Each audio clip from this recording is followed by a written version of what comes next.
think it's going to happen to you, so you're not expecting it. But when a bike comes rolling at you and you know you can't stop it, there's a moment there you think, this is it, you know, it's all over. My name's Andrew Hurst. We're farming here at the foot of the Mount Dobson ski field. It's 2,300 hectares of tussock country. It runs from flats down by the road up into alpine.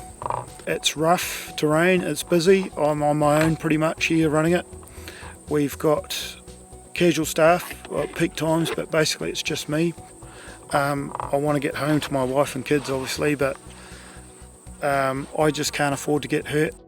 I mean, this is a tussock country property. It's rough, it's steep, there's hills, there's creeks, there's holes, there's rocks, there's scrub.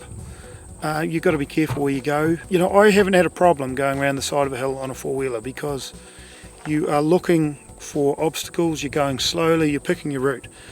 It's when you're on the flat, as I've had the trouble with, is when you're not expecting something. You don't go out thinking you're going to roll a bike, well, no one does, but it's just accidents happen.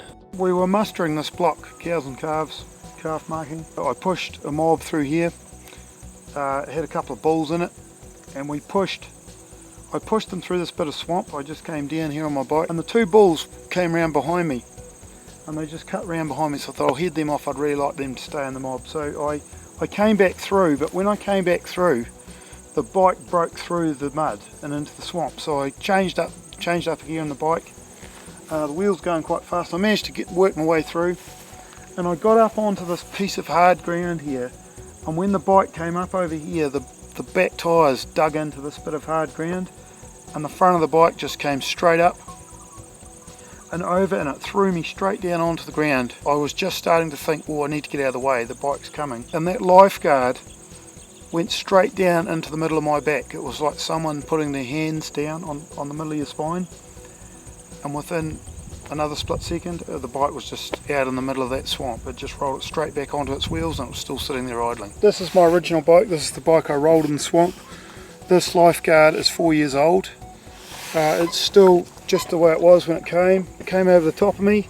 It just pulls down, and it can bend down over any part here, and it takes the speed out of that roll as it goes over, and it keeps the bike rolling and gets the bike back on its wheels, and you don't get all this damage on the bike. When a bike rolls over, you'll bend up the handlebars and smash pieces off, whereas this keeps the bike rolling over and then just flicks it back on its wheels.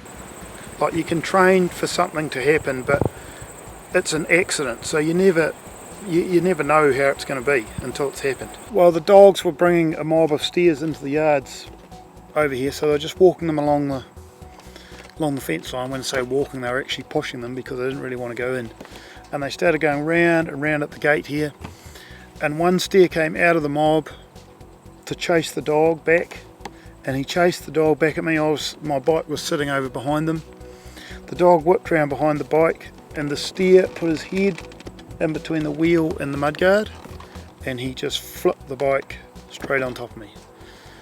And I sort of half fell out the side, but I was really still on the bike, and it just happened in a split second, and it was dead flat. I wasn't even moving, I was just sitting there.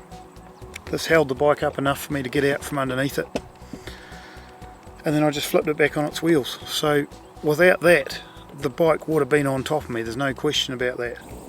Until you have rolled a bike and have felt what it's like to see a bike coming at you, you won't realise what it's like. And it's just too late. It all happens so fast. You know, I'm quite a big guy, like I can jump on these bikes and sort of manoeuvre them around how I want, but when one of them's rolling at you and you're on the bottom side of it, there's no way you're going to stop it. You know, a helmet is a good start, but it's not going to keep the weight of the bike off the rest of your body. Sure, you know, I wear a helmet, and it has saved my head hitting the ground, so I just wear a helmet, but it won't save you when the bike lands on top of the rest of your body. Like if you were sitting in hospital with a broken back, you just wouldn't care what the roll frame cost if you thought that could have prevented it.